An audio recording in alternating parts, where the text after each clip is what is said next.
Alebebe, Maulo Hisha. You call for the video car. But not in Yata, her son for the Yata. Bemia Quack Bemavo. She said, video killer, but do them.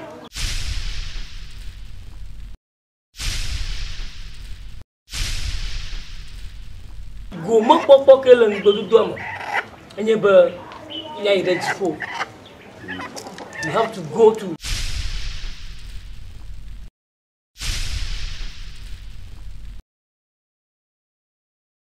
heaven. But there is something I want to let you know. Over you call it a Tomle Shima Jema. Not only Major, you know, okay, you come Jema Bruno. If you live here, Mavagbo, work by Mavagbo, walk over Wakata. The man I blogo. If you there, no judge, no, if you like, you pay your visa for heaven. Oh, Master, you just pay me. I go do visa for you. I understand no, a heaven girl. You go if you are Maunya go, aching don't do papa, Mama Galiola. Eh? Everything by process. Even to go to heaven. Oh, visa, Oga. Antonia, you vote if you pay Hanebia. What guy, Miss Anna? A visa, Gabu, Jipuma, Yagbamavo. I know them forever. On top of I'm talking about you mentioned my yoga, never then hour. Yentoma parent you, Mambami or Domunio. Wagger guy, send the Papa on top of Jipo.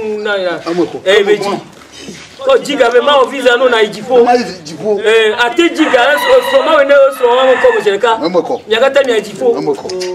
If you oh, Agbegala, Bessia Godo. Oh, Agbe, Mavo. Vava Adeli, Agbegala, Bessia Godo. Yeah, oh, Yehoah. Oh, I'm going to say, Simmo Jimmy didn't have anybody of you. Pongata, Akoga, your visa before.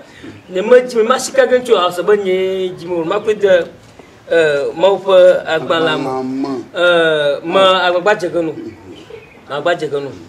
Visa, Afia and Lafia, Malani Baju. Jojo Antona visa wumvo kwa. The visa be wumvo kwa. Come on. Tano black blue so ko yo mi no agba blanda ni tawtani. Mi na le jifosia. Heaven. Mi ka banya visa le ko na heaven. Ayo. Mama, na don't you know? Mano Mokono, Bomona, Bomona. Nyantoa, the Mona for Conyu Cataka, Una Mashama. Oh, Emma, and you gay.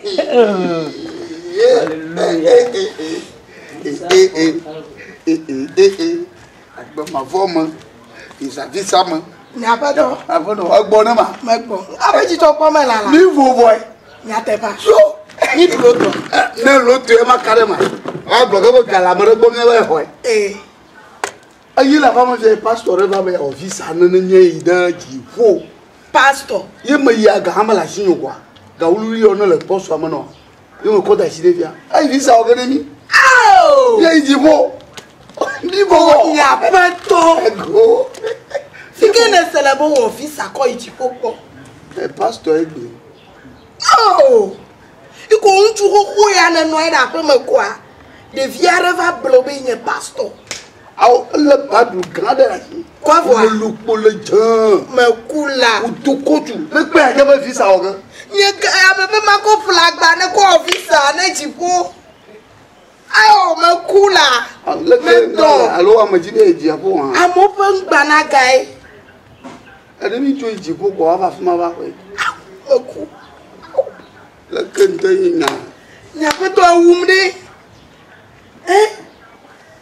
Chakbagba na chi pastor ina ba ho kavena. Chakbagba na chi ina ba ho kavena. Do va blema lo le. O blewe. Ma chama. To le nigla, o blem. Make wo visa iti popo. Wo to.